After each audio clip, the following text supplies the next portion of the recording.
Door పెట్టు.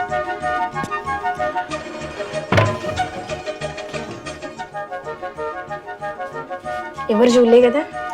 నేను వచ్చేటప్పుడు మాత్రం ఎవ్వరు లేరు. ఏమో ఆ పక్కింటి పంకజాక్షి లేదా, దాని కళ్ళు ఎప్పుడు మన ఇంటి విన్నే. ఎప్పుడు ఎవరు వస్తారా ఎవరు పోతారా అని సీసీ కెమెరాల కన్నా ఎక్కువ చూస్తుంది అది. అందుకే జాగ్రత్తగా ఉండాలి మనం కూడా.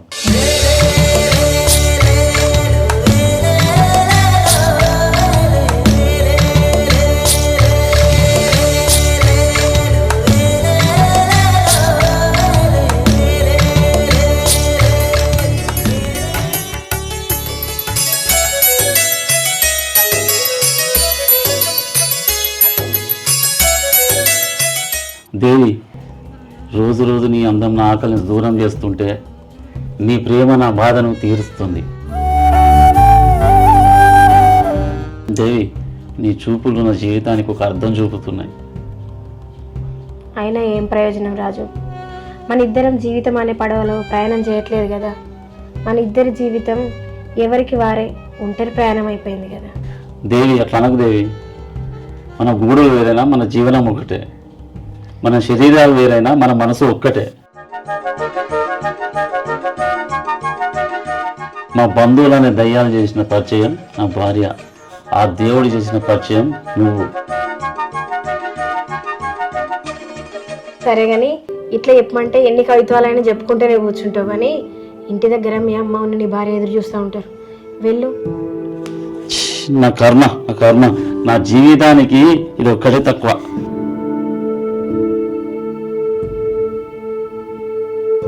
దేవి, ఆ దేవుడు నాకు వరమిస్తే ఫస్ట్ అయినా లాస్ట్ అయినా నువ్వే.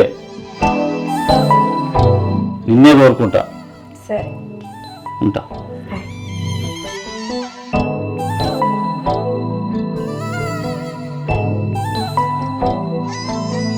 చూడకుండా వెళ్ళు. ఓకే.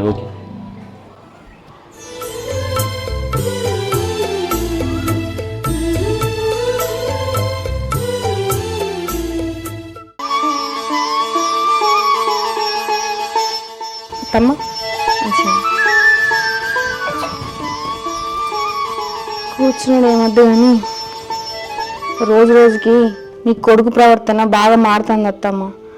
అసలు ఎప్పుడు వస్తాడో ఎప్పుడు పోతాడో నాకు అర్థమే అవుతలేదు. ఎప్పుడు వచ్చి వండుకుంటాడో తెల్లారి లేచి వెళ్ళిపోతాడు. అన్నం పెట్టినా కూడా సరిగా తింటలేడు అత్తమ్మ. ఎప్పుడు మొహం మార్చినట్టే, ఓ మాట లేదు, ఓ ముచ్చట్లేదు. అసలు ఈ మనిషి ఎందుకు ఇట్లా అవుతాడు?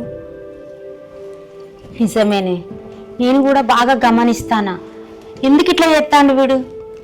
సరే, వాడైతే రాని.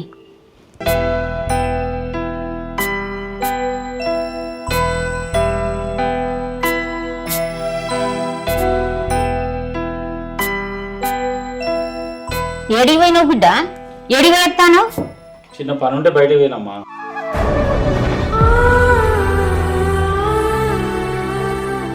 బయటికి వచ్చినట్టు వేంద్ర, ఓసారేమో 12 గంటలకే లేచిపోతాను, ఒక్కొక్కసారి చూస్తే 4 గంటలకు పోతాను. ఈ గడి పోతాను అసలుకు. 12 గంటలకు మా దోస్తు గారి బర్త్డే ఉంటే పోయినమ్మా. 4 గంటలకేమో గ్రౌండ్ పోయినా. దాన్ని కూడా బాగానా? మొగోనికి 100 పనులు ఉంటాయి, అన్ని చెప్పాలా నీకు? గట్లా కాదు బిడ్డ, బయటికి ఏం పని చెప్పు, రోజులు మంచిగా లేవు, అందుకే అన్నా. బాగానే చెప్పినావు కానీ సంధ్య, ఏం కూర అన్నావు? ఆఫీస్ పోవాలి. ఇంకా ఉండలేదు, ఇవాళ నాకు శాతగాక కొంచెం లేటుగా లేచిన. అండుతుంది ఇప్పుడు. ఏం మనిషి, కూర అండకపోతే నేను ఏం తినిపోవాలి? ఇంకా కూర అండలేదని చెప్తాను. లేటుగా పోతే అడుగుకుంటాడు ఆఫీసులో. 1 గంట కండు. ఇక అది కాదు. నువ్వేం మనిషివిరా, దాని మీద గంటగానే మొరుతాను? నెలలు నిండిన మనిషి అలా పొద్దుగా లేస్తారా? తెలుసుకోవాలి కొద్దిగానన్నా. అమ్మా, నువ్వు ప్రతి దానికి సపోర్ట్ చేయక. దానికి 1 గంటకు దాన్నే కాలం పెట్టుకుని తినమాను.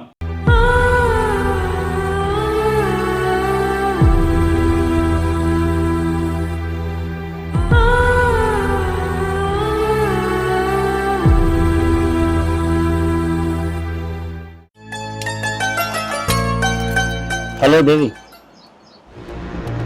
ఇంట్లో ఎవరు లేరా?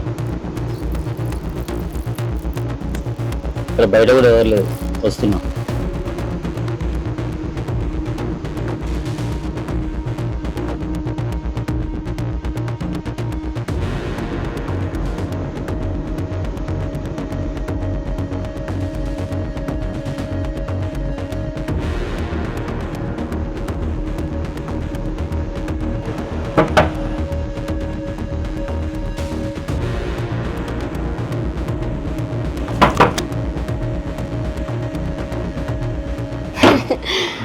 రాజు వచ్చినావా?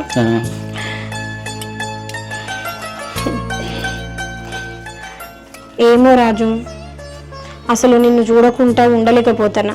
ఎప్పుడు నీ జాసే, ఎప్పుడు నీ రూపమైన కళ్ళల్లా.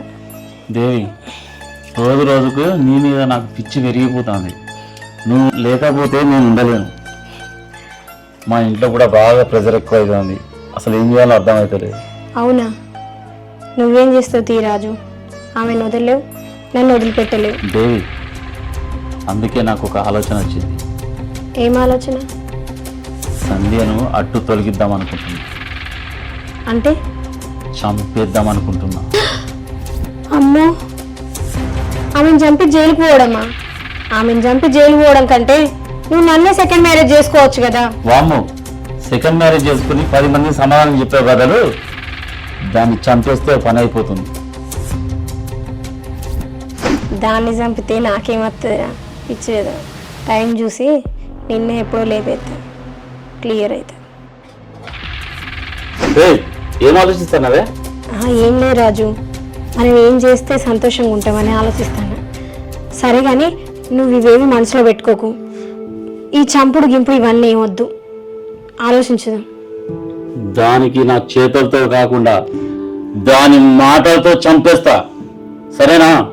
నీ ఇష్టం రాజు. వెళ్ళొస్తా.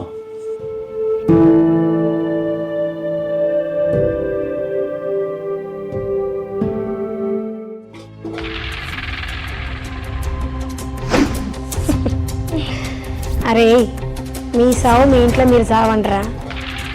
నీ దగ్గర నుంచి అన్ని గుంజాక అప్పుడు నీ సంగతి ఏం చేయాలో నేను చూసుకుంటా.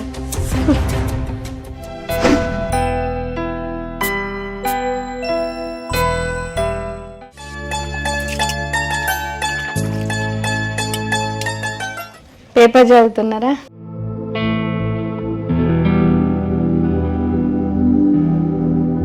ఏమండి, నెలలు నిండినాయి, నాకు అస్సలు చేతనైతలేదు. పొద్దున్న లేస్తే ఒకసారి హాస్పిటల్ పోదాం. ఇవాళ ఏదైనా పని ఉంటే పెట్టుకోకండి, సరేనా? హాస్పిటల్లో కొంటే ఊరికే తిరుక్కుంటా డబ్బులు పెట్టకుండా ఒక్కసారైనా మీ వాళ్ళు వచ్చి ఎప్పుడైనా హాస్పిటల్ తీసుకుపోయేలాగా. ఈ స్కానింగ్లు అవని ఇవన్నీ డబ్బులన్నీ దండగా. ఎవరి కోసం పెడుతున్నావు? మన కోసమే కదా. మన పుట్టబోయే పాప కోసమే, బాబు కోసమే కదా. ఎందుకు అంతగానో చిరాకు పడుతున్నావు? అంటే మీ వాళ్ళకి బాధ్యత లేదా? మాకే ఉన్నదా బాధ్యత? ఎవరికి లేదో కనిపిస్తుంది. అవునా? మీ వాళ్ళకి ఫోన్ చేయి, తీసుకుపోమ్మని. వాళ్ళు ఎందుకు తీసుకుపోతారు? ఇవాళ ఏదైనా పని ఉంటే ఏం పెట్టుకోకు, ఇద్దరం కలిసి హాస్పిటల్ పోదాం. నా దగ్గర రూపాయి లేదు. మీ వాళ్ళకి ఫోన్ చేసి డబ్బులు పంపించమని తీసుకుపోతా. ఏందబ్బా గట్లా మాట్లాడుతున్నావు? నాన్నకు ఫోన్ చేసి అడిగిన డబ్బులు, కానీ ఈసారి వెళ్ళాయట వాళ్ళకు. మనల్ని హాస్పిటల్ ఉంచుకోమన్నారు. ఈ ఒక్కసారి పోదాం, తీయరాదు మనమే? అవునే, మీ ఊళ్ళో ఇప్పుడు వచ్చినట్టు చూపెట్టినట్టు అన్నది పిల్లలు చదువుకున్నాడు, చదువుకుంటానా.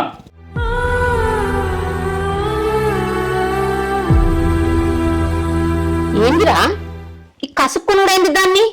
అది ఏమన్నా గాని హాస్పిటల్ పోదామన్నది తప్పారా? పోవద్దా? వాళ్ళ అమ్మగారే చూయించాలని ఏముందిరా? పుట్టబోయేటోడు మన ఇంటి వారసుడు, మనం చూయించుకోవచ్చు. పైసలు రెడీ చేసుకొని దాన్ని దవాఖానా తీసుకుపోయి చెకప్ చేయించుకరా. ఎక్కువ కసురుకొని ఇంట్లో అల్లరల్లరి చేయకు, ఏమో బాగా ఎక్కువైతానే నీకు ఈ మాటలు.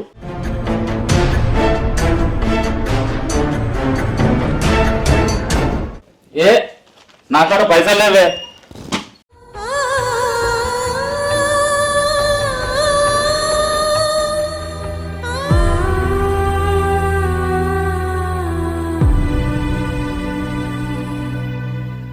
ఏమనుకోకు బిడ్డ, నేను ఎక్కడన్నా తెచ్చి డబ్బులు చేసి నీకు ఇస్తా. మీరు వెళ్ళలేరు దవాఖానకు, సరేనా? చూయించుకోనరా. ఆరోగ్యం మంచిగా ఉంటేనే పుట్టబోయే బాబు కూడా మంచిగా ఉంటాడని అంటారు. ఏమో అత్తమ్మ, నా తలరాత ఎట్లా రాసిందో ఏమో. నా కన్న తల్లిదండ్రులేమో టైంకు నన్ను పట్టించుకోరాయి, నా భర్త ఏమో ఇట్లా. ఏందో ఏమో నా జీవితం ఎట్లా రాసి పెట్టుందో ఏమో. ఎందుకు బిడ్డ గంత బాధపడతాను? ఇప్పుడు ఏమైందని? వాడు మంచోడే, ఏదో తెలుసో తెలియక కసురుకుంటాడు. అయినా ఎవ్వరి దగ్గర డబ్బులు పుట్టకపోయినా నా పింఛన్ డబ్బులు వస్తాయి కదా, అప్పుడు ఇస్తాం. వాని తీసుకొని పో, నేను వానికి చెప్తా గాని, సరేనా? నువ్వు ఇట్లా బాధపడితే, ఆరోగ్యంగా మంచిగా ఉంటేనే బాబు మంచిగా ఉంటాడు. నువ్వు బాధపడితే ఎట్లా చెప్పు? సరేనా? నేను పని ఉంది.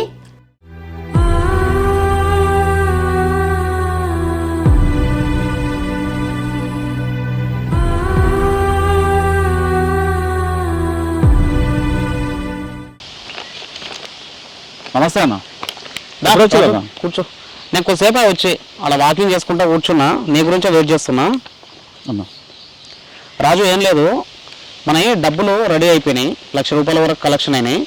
అది నువ్వేం చేస్తావంటే ఈరోజు మొత్తం ఫీల్డ్ వర్క్ అయిపోయిన తర్వాత రేపు మార్నింగ్ హైదరాబాద్ వెళ్ళేసి హెడ్ ఆఫీస్లో డబ్బులు మొత్తం జమ చేసి వచ్చేసి. సరే అన్న. సరేనా? వెళ్ళు, మన నీకు ఆఫీస్ లేట్ అవుతుంది. సరే, ఈరోజు ఫీల్డ్ వర్క్ మొత్తం కంప్లీట్ చేసుకో. ఓకే అన్న. రేపు మార్నింగ్ వెళ్ళాల్సి ఉంటుంది.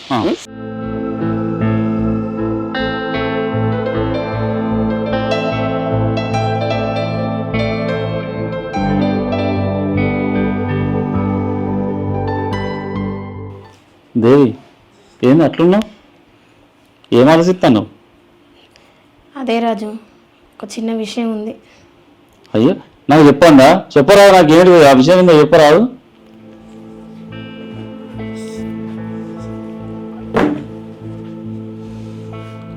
అయితే మనకు ఒక దగ్గర నుంచి 1,20,000 వచ్చేది ఉండే. వాటితోటి నేను ఆన్లైన్లో బిజినెస్ చేద్దామనుకున్నా. అది 2 వారాలలో 2 లక్షలు అయ్యేటివి. నేను పెట్టిన 1,20,000 పక్క పెట్టుకొని మిగిలిన 80,000తోటి మన ఇద్దరం ఎటైనా లాంగ్ టూర్ వేద్దామని ఆలోచన ఉండే. మంచిగా హ్యాపీగా గడపవచ్చు కదా ఇద్దరం కలిసి, ఎప్పుడు బయటికి వెళ్ళడం జరగట్లేదు కదా అని ఆలోచించిన. కానీ నా కర్మ, నేను ఎప్పుడు అనుకున్నది జరగదు కదా, అట్లనే ఇప్పుడు కూడా నేను అనుకున్నది జరగట్లేదు, అంతే. సరేలే, ఇవన్నీ నీకు ఎందుకు కానీ, ఏంటి చెప్పు. నేను ఆ డబ్బులు అడ్జస్ట్ చేస్తే నీకు ఓకేనా? అయ్యో రాజు, అన్ని పైసలు నీ దగ్గర ఎక్కడున్నాయి? అన్ని పైసలు అంటే నీకు కూడా కష్టమే కదా, ఎందుకు తీ. వారం రోజులల్లా అడ్జస్ట్ చేస్తా అంటే నేను మా సార్ ఇచ్చిన ₹1,00,000 నా దగ్గర ఉన్నాయి, నా దగ్గర 20 ఉన్నాయి, తీసుకొచ్చి నీకు ఇస్తా. కానీ ఖచ్చితంగా నాకు వారం రోజులే ఇచ్చేయాలి. వారం రోజులు కూడా అవసరం లేదు. ఒకవేళ దేవుడి దయ వల్ల మనకు బిజినెస్ బాగా జరిగింది అనుకో, 5 రోజులలోనే మనకు రావాల్సిన పైసలు మనకు వస్తాయి. అప్పుడు నీకు ఇచ్చేస్తా. దేవి, నువ్వు ఏం ఆలోచించకు. అవి నేను డబ్బులు అడ్జస్ట్మెంట్ చేసి నీకు పొద్దున్నే అప్పచెప్పి ఇస్తా. ఏం టెన్షన్ పెట్టుకోకు, ఏం ఆలోచించకు. నువ్వు మంచిగా ఉండు ఫస్ట్ అయితే. సరే రాజు. సరే, ఓకే, నేను వెళ్తా. చాలా సంతోషం రాజు. ఓకే, నువ్వైతే మంచిగా ఉండు.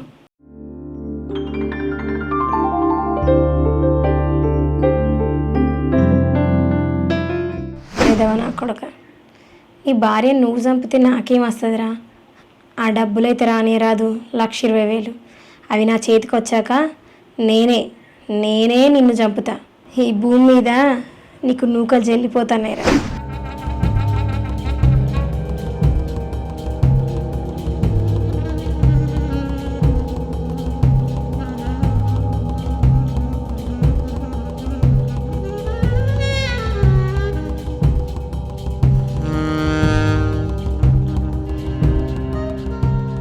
ఏమండి, ఎటు వెళ్తున్నారు? పొద్దున్నే ఎందుకో గాబర రెడీ అవుతున్నావు? నేను హైదరాబాద్ పోతున్నా, ఒక 2-3 రోజులు టైం పడుతుంది వచ్చేసరికి. నీ ఆరోగ్యం జాగ్రత్త.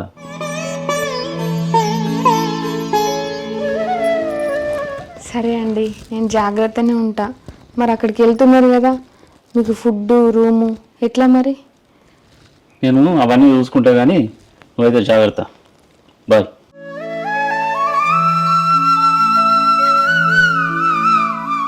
సంధ్య, మీ ఆయన బాగా ఆడవుడిలో పోతాండు. మా ఆయన హెచ్వాడు వెళ్తున్నాడు. అత్తమ్మ, నీకు ఒక ముచ్చట తెలుసా? నన్ను జాగ్రత్త అని కూడా చెప్పిండు తెలుసా? అమ్మో, నీ సంతోషం పాడుగాను. సరే సరే.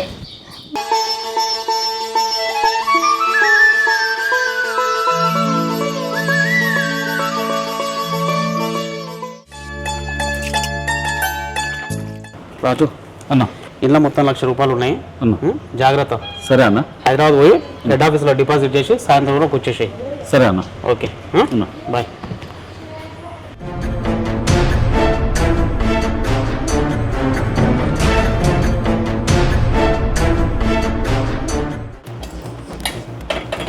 దేవి,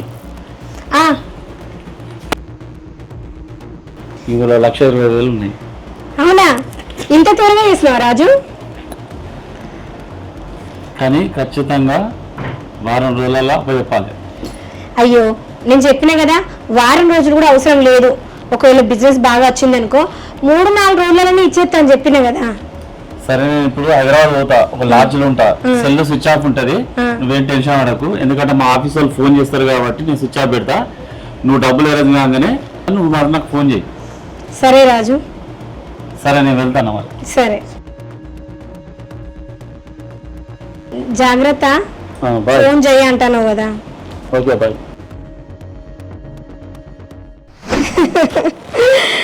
నా చేతికి నేను అనుకునే డబ్బు వచ్చేసింది. పిచ్చోడా, నీ చావు నువ్వే రాసుకున్నావురా. ఇక నువ్వు చావడం ఖాయం. నీకు భూమి మీద నూకలు చెల్లిపోయినట్టే.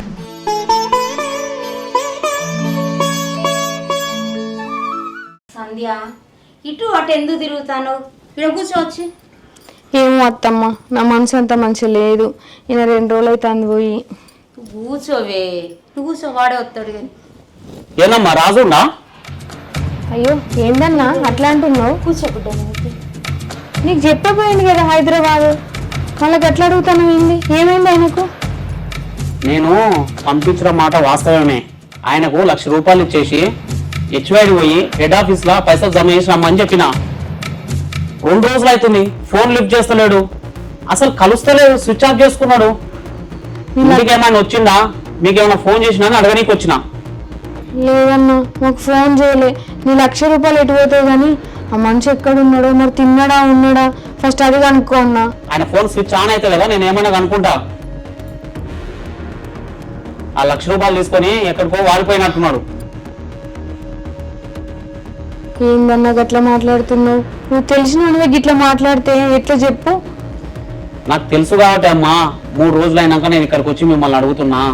లేకపోతే సాయంత్రమే వచ్చి అడిగేటోడు కదా ఆ రోజే. నా కొడుకు అలాంటి కాదు, వస్తాడు వాడు ఎట్లయినా. సరే, నాకు ఆయన తెలుసు కాబట్టి నేను ఏం చేస్తా అంటే ఆఫీస్లో ఒక 5 రోజులు టైం తీసుకొని ఆపుతా. ఈ 5 రోజులల్లా మీరు ఫోన్ చేస్తారో, మీ చుట్టాలతో ఫోన్ చేపిస్తారో, నాకు ఆ పైసలు అప్పచెప్పేసి వెళ్ళిపోవాలి. లేకపోతే ఆఫీస్ నుంచి పోలీసు వాళ్ళు వస్తారు, కేసు పెడతారు, మీరు ఎదుర్కోవాల్సి వస్తుంది. నేను పిలిపిస్తాను ఎక్కడన్నా, ఏమనుకున్నా నా కొడుకును. సరే అమ్మా, నేను చేసేది నేను చేస్తా, ఇక మీ ఇష్టం. సంధ్య, వీడు ఏమైపోయినట్టే? ఏమో అత్తమ్మా, నాకంత ఎట్లా భయం అవుతుంది. అసలు ఎక్కడికి పోయిండు, ఏంది ఈ పోలీసులు, ఏంది 1,00,000 రూపాయలు ఎక్కడి? ఏం చెప్పకుండానే వాయే. కనీసం కొడుకు ఫోన్ అన్నా చేయకుంటున్నాడు. ఎప్పుడు అట్లా ఉండేటోడు కాదేవాడు.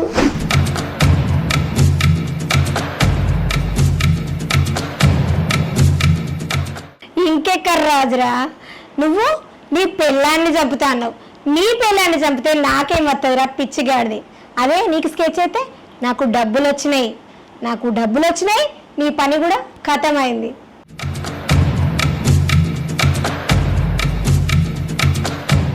అసలు రాజు తిరిగి వచ్చిండా లేదా? గర్భవతి అయినటువంటి భార్య పరిస్థితి ఏంటి? నెక్స్ట్ పార్ట్లో చూడండి.